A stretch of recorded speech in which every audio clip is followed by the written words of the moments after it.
Everyone, again welcome on my YouTube channel तेरा मेरा maths.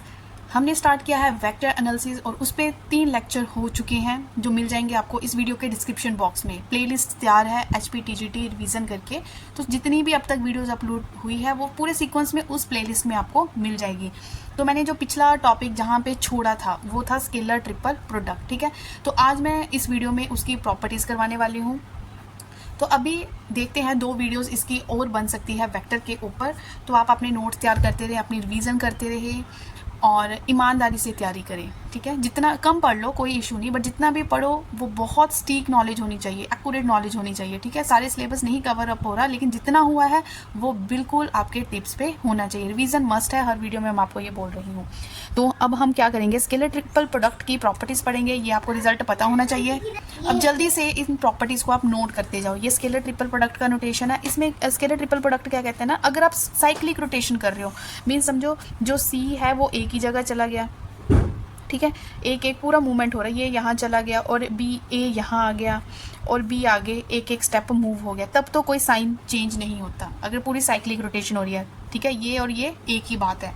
अगर आप और रोटेट कर लो, अब बी को यहाँ भेज दो, अगर बी यहाँ चला गया और फिर सी एक स्टेप आगे मूव कर गया, ए एक स्टेप आगे मूव कर गया, तो इसकी फर्स्ट प्रॉपर्टी ये बोलती है कि साइन में कोई चेंज नहीं होता अगर रोटेशन कैसी हो रही है, साइक्लिक रोटेशन हो रही है। और अब सेकंड प्रॉपर्टी को देखो, किसकी, स्केलर ट्रिपल प्रोडक्ट की बोल रहे हैं स्टूडेंट्स। इसमें क्या होता है कि अगर सिर्फ आप किसी 2 को मूव कर रहे हो, सपोज मैंने सी की मूवमेंट नहीं की, सी अपनी जगह है, लेकिन मैंने सिर्फ ए और बी की मूवमेंट की, ठीक है, पूरा साइकिल नहीं बन रहा, सिर्फ कोई 2 की मूवमेंट कर रहे हो, तब आपको जो ये रिप्लेसमेंट जब आप करोगे तो नेगेटिव साइन लगेगा। प्रॉपर्टीज़ कहाँ हेल्प होगी, ऑप्शन एलिमिनेट करने में आपको हेल्प करेगी अगर छोटी छोटी ये बातें आपको पता होगी, ठीक है। स्टूडेंट, नए स्टूडेंट जल्दी से चैनल को सब्सक्राइब कर ले। डेली आपको जो मेरी वीडियो है वो शाम को 8 और 9 बजे के बीच में मिल जाएगी, ठीक है। नोटिफिकेशन के लिए बेल आइकन को प्रेस करके रख लें। और आप क्या करोगे, तीसरी प्रॉपर्टी में आप पढ़ोगे कि अगर किसी के साथ स्केलर प्रोडक्ट क्या हो रहा है, मल्टीप्लाई हो रहा है, तो आप उसको बाहर कॉमन ले सकते हो। तो आप अगर इसको इस वे से लिख दो तो कोई फ़र्क नहीं पड़ने वाला, ठीक है। इसको आप अच्छे से नोट डाउन कर लें। उसी तरह अगर आपके पास इस तरह से है कि हर वेरिएबल के साथ, हर कांस्टेंट के साथ एक वेरिएबल मल्टीप्लाई हो रहा है, ठीक है, तो भी आप इसको एक्स वाई जेड को अगर बाहर लिख लो और अंदर क्या रह गया, सिर्फ स्केलर ट्रिपल प्रोडक्ट किसका, ए बी सी वेक्टर का, ठीक है। तो ये एक ही बात है, कोई ज़्यादा फर्क नहीं पड़ा, बस ये नॉर्मल सी बातें हैं, वो आप अच्छे से समझ लो।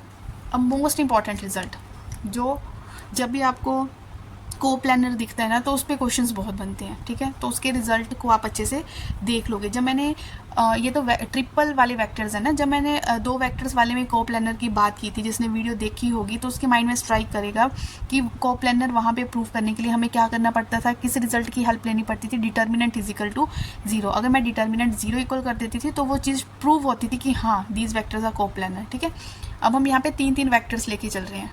तो इंपॉर्टेंट रिजल्ट जिसको आप याद रख लो अच्छे से कि अगर 3 वेक्टर्स को प्लानर है तो मुझे क्या प्रूव करना पड़ेगा, उनका scalar triple product equal to 0 आना चाहिए, तब जाके वो को प्लानर प्रूव होंगे। अब मैं इसके बेस ना आपको एक क्वेश्चन करवाती हूँ जो प्रीवियस ईयर में 2 बार पूछा गया है, ठीक है, को प्लानर के बेस है। अगर आपको वो खुद करना चाहो तो खुद करके भी देख सकते हो, नहीं तो मैं तो कर ही रही हूँ। स्टूडेंट, ये क्वेश्चन है जो क्या है, कहीं ना कहीं पूछा गया है, प्रीवियस ईयर क्वेश्चन है, किसी स्टेट ने पूछा हुआ है 2016 और 2021 में। मुझे यहाँ पे फाइंड आउट करना है ए की वैल्यू, ठीक है, और 3 वेक्टर्स दे रखे हैं, एक वेक्टर ये हो गया, एक ये हो गया, तीसरा ये हो गया, और साथ ही बोल दिया कि ये तीनों वेक्टर आपस में क्या है, को प्लानर है। को प्लानर का रिजल्ट मेरे पास ऊपर है ही है, को प्लानर है ए बी सी। इसका मतलब ये हुआ, आप इसको इस तरह से लिख लो, आई कैप -1 1 1 2 -3 3 A5 को प्लानर है, तो ये इक्वल टू क्या होगा, 0 होगा, ठीक है। तो इसका scalar triple product equal to 0 आना चाहिए। ये मैंने पहले ही रिजल्ट लिख लिया क्योंकि मुझे पता था को प्लानर का, मैंने ये रिजल्ट पढ़ा हुआ है। बस अब इसको सॉल्व करो, ए की वैल्यू निकल जाएगी। कैसे सॉल्व करते हैं, जैसे मैंने इसको A11, ये A12, ये A13 है। सबसे पहले A11 लिया, ठीक है, जो लिया उसको छुपा लो, ठीक है। A11 यहाँ से first row and first column छुप गया, बचा क्या, ये और ये मल्टीप्लाई 2 5 10। इधर जाते टाइम माइनस लगता है, एक माइनस ऑलरेडी है तो +3A बन गया, ठीक है। इसी तरह से A12 है, ओड है तो 1 2 का माइनस लगेगा, पर ये भी माइनस है तो ये +1 हो गया, तो यहाँ से बन गया 5 + 9। करके देख लो, ये तो सिंपल स्टेप है, ठीक है, आना चाहिए। अगर पीजीटी दे रहे हो तो ये स्टेप पता होना चाहिए आपको। A13 को कैसे करेंगे, first row and third column छोड़ा तो ये बचा, इसको मल्टीप्लाई कर दो, A-6 equal to 0। Students just इसको सॉल्व कर लो, ठीक है, सॉल्व कर लो। मैं डायरेक्ट आंसर लिख देती हूँ। आफ्टर सॉल्विंग आपके पास जो A आने वाला है वो -4 आएगा और यही आपका फाइनल आंसर है, ठीक है। नहीं समझ आया क्वेश्चन कि मैम आपने डायरेक्ट करा दिया, कमेंट सेक्शन है ना वहाँ पे बता देना, अलग से इसी क्वेश्चन की वीडियो डाल दूंगी, ठीक है। तो जिन्होंने कर लिया वो आंसर मैच कर लो, जिन्होंने नहीं किया वो समझ लो, जिनको नहीं समझ आया वो कमेंट सेक्शन में बता दे, इस पर अलग से ही वीडियो डाल दूंगी मैं, ठीक है। अब एक और क्वेश्चन करते हैं। ये 2 मोस्ट इंपॉर्टेंट फॉर्मूले मैंने आपके सामने लिखे हैं, इसको एज इट इज़ आप लर्न कर लो, काम आएंगे आगे, ठीक है। Volume of parallelepiped and volume of tetrahedron same है। टेट्राहेड्रन में जस्ट आपने 1/6 लिख देना है। तो क्वेश्चन मैं लिखती हूँ और उस इन फॉर्मूला बेस्ड क्वेश्चन को हम करके देखते हैं। तो this is the question in front of you, try करके देख लो अगर कर सकते हो तो करें। कैसे करना है, स्केलर ट्रिपल प्रोडक्ट निकालना है। कैसे निकालते हैं, आई कैप वाली टर्म जे कैप, फर्स्ट वेक्टर को लिख दिया, सेकंड वेक्टर को 1 1 1 है, इसका 1 2 1 है, ठीक है। इसको सॉल्व करना है जैसे अभी मैंने पीछे सॉल्व किया, ठीक है। सॉल्व करके देख लो जैसे हम करते हैं ना, A11 first row first column वो हाइड की। तो मैं आपको डायरेक्ट आंसर लिख लूँ ताकि मैं और क्वेश्चन आपको करवा सकूँ। अब नहीं हुआ तो बता देना, कोई बात नहीं। -4 इसका आंसर आ रहा है, आप इसको सॉल्व करके देख लो। जस्ट इसमें वॉल्यूम निकालना था, वॉल्यूम का फॉर्मूला ये होता है scalar triple product. Scalar triple product को हम इस तरह से निकालते हैं, जस्ट कैलकुलेट किया और आंसर ये आपके सामने है, ठीक है। आई होप क्लियर हो रहा होगा। नहीं हो रहा है तो आपको ही बताना पड़ेगा कि मैम यहाँ से हमें ये चीज़ क्लियर नहीं हो रही है। तो स्टूडेंट्स इन रिजल्ट्स को नोट डाउन कर लो। हमें तो पता चल गया ना, अगर 3 वेक्टर्स कोप्लानर होते हैं तो उसका scalar triple product equal to 0 होता है। अगर ये लाई कर रहा है तो जो नीचे 3 पॉइंट्स मैंने इसके बनाए ना, तो ये भी स्टैंड करेंगे। अगर ABC स्केलर ट्रिपल प्रोडक्ट है तो ये भी इक्वल टू 0 होगा, प्लस फॉर्म में भी इक्वल टू 0 होगा और मल्टीप्लाई फॉर्म में भी इक्वल टू 0 होगा। इसको अच्छे से आप क्या कर लो, नोट डाउन कर लो। चलो जी, ये मैंने लिख दिया आपके सामने। नेक्स्ट क्वेश्चन ट्राई करके देख लो। हर क्वेश्चन को ट्राई करना चाहिए, जैसा मर्जी करो, बस दिमाग हिलाना शुरू करो कि हाँ हमने क्वेश्चन खुद करके देखना है। इंटरेस्ट क्रिएट करो तभी समझ आएगा। तो देखो ये हमें टर्म्स दे रखी है, इनकी हमने वैल्यू निकालनी है। सबसे पहले ये मेरी फर्स्ट रो बनेगी, ये मेरी सेकंड रो बनेगी, ये मेरी थर्ड रो बनेगी, ठीक है। आई दे रखा है, आई का हमने कोऑर्डिनेट 1 ले लिया, -j का और k की कोई बात नहीं हो रही तो 0। यहाँ पे आई की बात नहीं हो रही तो I 0, j कितनी है 1। इस तरह के क्वेश्चन हुए तो इस तरह से करना जैसे मैं कर रहा हूँ। ये आ गया k -1।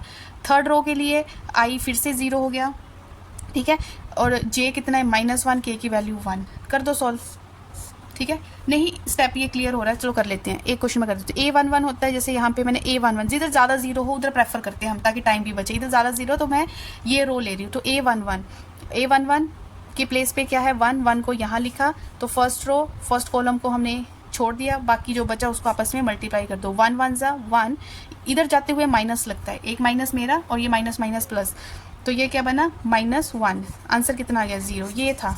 और ये पता है किसमें पूछा गया है, ये क्वेश्चन पूछा गया है यूपी PGT 2016। देखो PGT वाले ऐसे क्वेश्चन पूछ रहे हैं।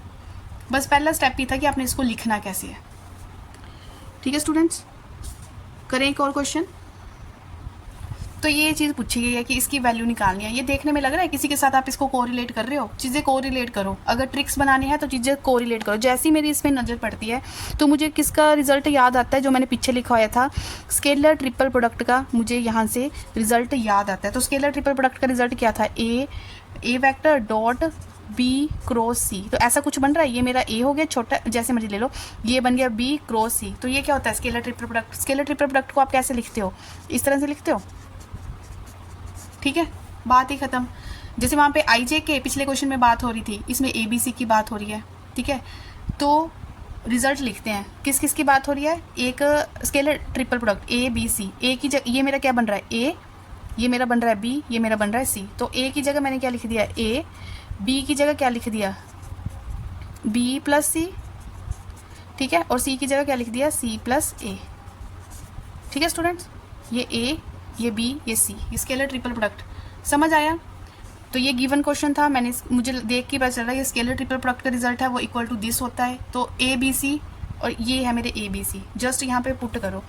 A में फर्स्ट रो यहाँ से बनेगी, सेकंड रो यहाँ से बनेगी, थर्ड रो यहाँ से बनेगी। फर्स्ट रो में सिर्फ A की बात हो रही है, BC क्या है 0 है, सेकंड रो में A 0 है, B 1 है, C 1 है, थर्ड रो में A 1 है, B 0 है और C 1 है, ठीक है। इसका रिजल्ट आप मुझे निकाल के बताओगे कि कितना रिजल्ट आ रहा है। इसमें जैसे IJ के नहीं है ABC है, तो इसको हम ये मल्टीप्लाई कर देंगे जैसे प्रोडक्ट बनेगा ABC, इस तरह से लिखेगा, ठीक है। तो इसको आप सॉल्व करके देख लो, इसको सॉल्व करके 1 आएगा, बचेगा दिस, बचा क्या ABC, ये इसका आंसर आएगा, ठीक है। या तो ऑप्शन इस फॉर्म में होगी, अगर IJK है ठीक है, लेकिन ये ABC की फॉर्म में है तो ये ऐसे मल्टीप्लाई प्रोडक्ट फॉर्म में लिखा जाएगा, ठीक है। तो रिजल्ट जो आया वो क्या आया ABC। ये फॉर्म में भी ऑप्शन हो सकती है, हो सकता है स्केलर ट्रिपल प्रोडक्ट है, क्या पता ऐसे लिख दें A.B क्रॉस C, ठीक है। ये भी आंसर हो सकता है किसी भी फॉर्म में। जब मुझे पता है कि स्केलर ट्रिपल प्रोडक्ट को कैसे कैसे लिखते हैं तो जैसे मर्जी ऑप्शन दे दें, हम नहीं डरते, ठीक है। तो ये बोलना है आपने। तो ये आ गया आपका आंसर। आई होप ये आपको अच्छे से क्लियर हो गया होगा। स्टूडेंट्स लाइक कर दिया करो अगर आपको कुछ भी अच्छा लगे वीडियो में, ठीक है। तो अभी मैं आपको छोड़ रही हूँ वेक्टर ट्रिपल प्रोडक्ट के रिजल्ट के साथ। बाकी जो वेक्टर ट्रिपल प्रोडक्ट के बारे में और जो अभी काफ़ी बड़ा है इसमें इंपॉर्टेंट कंसेप्ट ना, चलो वेक्टर ट्रिपल प्रोडक्ट के जो बारे में मैं आपको रिजल्ट के साथ छोड़ती हूँ। जैसे हमने स्केलर ट्रिपल प्रोडक्ट पढ़ा था वैसे स्टूडेंट्स होता है हमारे पास एक नया नाम और वो है वेक्टर ट्रिपल प्रोडक्ट। कुछ नहीं है, वहाँ पे डॉट लिखते थे, यहाँ पे क्या लग रहा है, बस क्रॉस लग रहा है डॉट की जगह, ठीक है। तो इसको हम कैसे लिखते हैं, इसको लिखने का वे देख लो।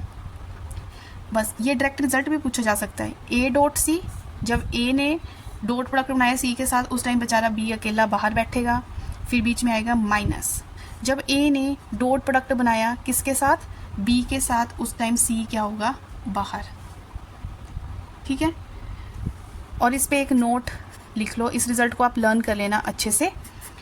तो अगर आपके पास ये चीज़ें इक्वल आती है कि A cross B cross C is equal to A cross B is equal to C, ये तभी पॉसिबल होगा इफ़ एंड ओनली इफ़ ये रिज़ल्ट पूछा जा चुका है, if A B C are collinear, ठीक है। ये वेक्टर ट्रिपल प्रोडक्ट पे इस रिज़ल्ट को पढ़ लो कि ये इक्वल तब होंगे जब ये क्या होगा, if and only if they are collinear. Okay students, अब जो नेक्स्ट वीडियो होगी वेक्टर ट्रिपल प्रोडक्ट का अगर कुछ रह गया है तो हम उसमें कवर अप कर लेंगे। नेक्स्ट वीडियो होगी बहुत इंपॉर्टेंट होने वाली है, तो ज़्यादा से ज़्यादा स्टूडेंट्स के साथ इस वीडियो का लिंक आप शेयर करो, क्योंकि नेक्स्ट वीडियो में मैं TGT 2008 से लेके जो अभी 2020 तक हुआ है और जितना भी वेक्टर से वहाँ पे क्वेश्चन पूछे गए हैं वो क्वेश्चंस हम करेंगे, सॉल्व करेंगे। यूपी में TGT के रिगार्डिंग जितने क्वेश्चन पूछे गए हैं वेक्टर से वो मैं पिक करूँगी, और मास्टर कैडर पंजाब में जो TGT का पेपर हुआ है वहाँ पे जो वेक्टर के क्वेश्चन मुझे बहुत इंपॉर्टेंट लग रहे हैं वो मैं आपके साथ कल डिस्कस करने वाली हूँ। तो ज़्यादा से ज़्यादा स्टूडेंट्स इस वीडियो का लिंक शेयर करें ताकि मेरे साथ जो आने वाली नेक्स्ट वीडियो है वो ज़्यादा स्टूडेंट्स तक पहुँच सके। तो स्टूडेंट्स वीडियो अच्छा लगा हो तो हिट द लाइक बटन, नहीं हो तो चैनल को सब्सक्राइब कर ले, नोटिफिकेशन के लिए बेल आइकन को प्रेस कर ले। सारी वीडियोस एक साथ देखना चाहते हो तो जाओ डिस्क्रिप्शन बॉक्स में वीडियो का लिंक मिलेगा, प्लेलिस्ट का लिंक मिलेगा, तो सारी वीडियो आराम से बैठ के देखो, मजे से नोट्स बनाते जाओ, तैयारी करते जाओ, पर रिवीजन जरूर करनी है, ठीक है। तो मिलते हैं नेक्स्ट वीडियो में, टिल देन टेक केयर।